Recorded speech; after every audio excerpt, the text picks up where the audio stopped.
Hi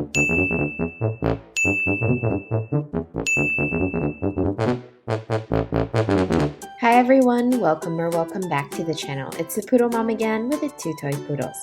In this video, we're going to be sharing with you how we maintain Bailey's coat, specifically Red Poodle's coats. If you guys are interested in that, then please keep on watching. So before anything else, I pre-brush the girls before I give them baths. This was something I learned from my groomer. They said it helps out soften the coat and lessen the matting during post-brushing. So the next step is to prepare the shampoo, of course. For this video, I'm going to be using a special kind of shampoo set that I use not very often. Maybe once every 3 months, if not once every 6 months, or once I see there is a need for it. So I have been using this CHRISTENSEN color enhancement kit for, I don't know, for as long as I can remember. I've learned about it. And the red is usually used for red dogs, gold is for gold dogs, and then black is for black, of course. But I wouldn't recommend that for red poodles.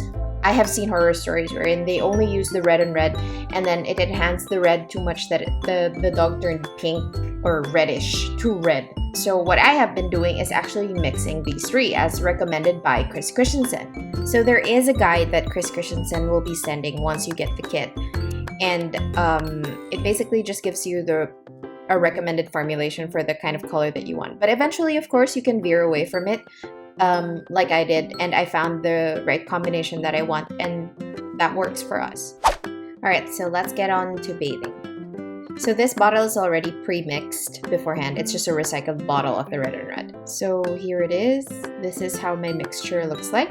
And I would apply it while she's still dry. So this method was actually recommended by the local distributor before. And they said that the efficacy of the color enhancing shampoos are much better if you do this. Of course, you can still do it while they're dry. I mean, while they're wet if you want. It's totally up to you. It's just that I prefer following what it is that they recommend because these shampoos are not exactly the cheapest out there.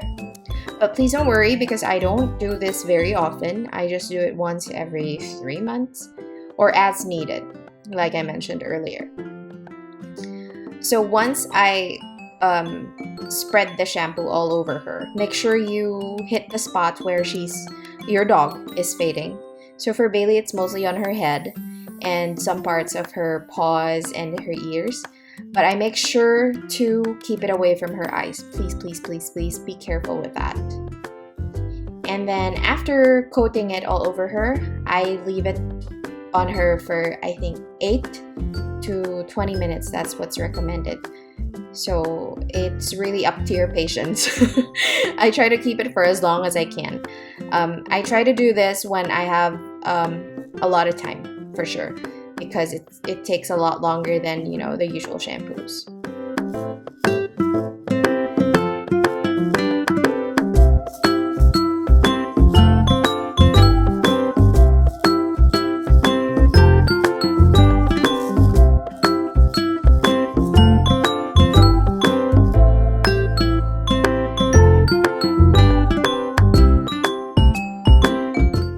So this is around 15 to 20 minutes later, and now we're gonna rinse her.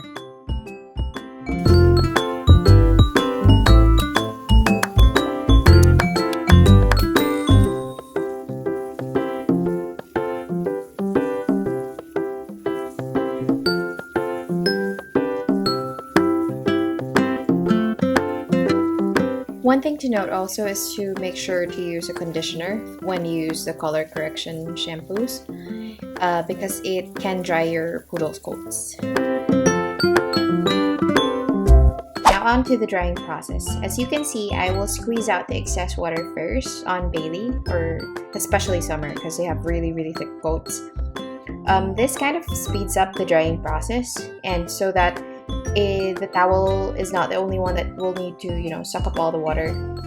This helps speed up the drying process, I promise. After that, I will just get my favorite microfiber towel that sped up my drying process at least 5 times. So I cannot trust any other towel than this.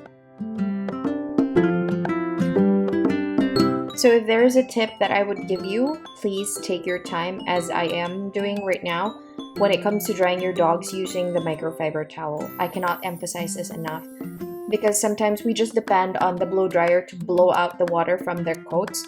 But the thing is, poodles' coats are much more complex. They are water retrieving dogs, meaning their coats were made to repel water. So once it absorbs the water, then it really does, get heavy on the coat. And that's where the drying time, takes very long. And that's what I learned. That's why you have to get a reliable microfiber towel that will work. And this is the one that we've been using for the last couple of years. Once I'm done, I'm going to be spraying her with ice on ice to prepare her for brushing. And this will prevent the matting and make the brushing a lot smoother. Now, on to blow drying. If you guys will ask me if I use those professional blow dryers, no, I don't. I just use my personal blow dryer. Now, I know you guys will judge me, but I also got this blow dryer from abroad because I wanted a blow dryer used by salons.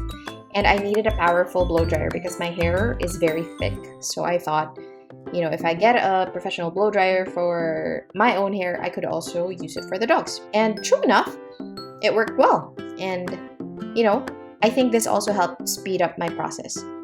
Why am I emphasizing on the speed? Because before, I used to groom my dogs for at least 3 hours. That's an hour and a half to 2 hours each for them. I could even reach around 4 hours before. But now, I am proud to say that it only takes me an hour to an hour and a half when it comes to grooming my girls. Now, if someone will help me bathe them, then surely it only takes me around 40 minutes to an hour. So every time I do the color correction, I have made it a point to use NHV's Coco Fur. I think is what it's called. And it really helps with, softening their coats. Because like I said, the color correction kit can dry up the skin and the coat of your dog. So this helps with that. And plus, it has a lot of essential oils that are preventive of ticks and fleas, which is wonderful. So I just do this process until she's dry using our pin brush and then later on the slicker brush. And here she is now.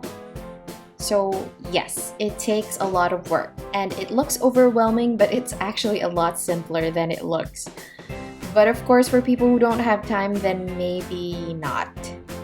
But this is also why I have been emphasizing time and time again that, if you get a poodle, please make sure you have the time to spare for grooming, because it is important for you to maintain your poodle's coats. Of course, there are ways to go around it. You can keep them in a summer cut, but I personally like keeping them with that fluffy dog look, where they basically look like teddy bears. Also, please don't feel obliged to do whatever it is that we're doing. You are your own person and, you have your own lifestyle. This is what works for me, and I'm sure you'll find a way to make things work for you.